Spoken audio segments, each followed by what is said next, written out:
فيهن قاصرات الطرف لم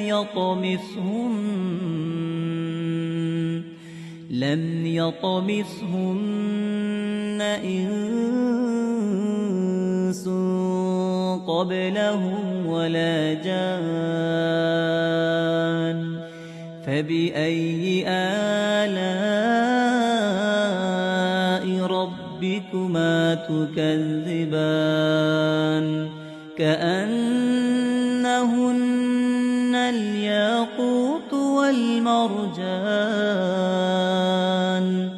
فبأي آلاء ربكما تكذبان هل جزاء الإحسان إلا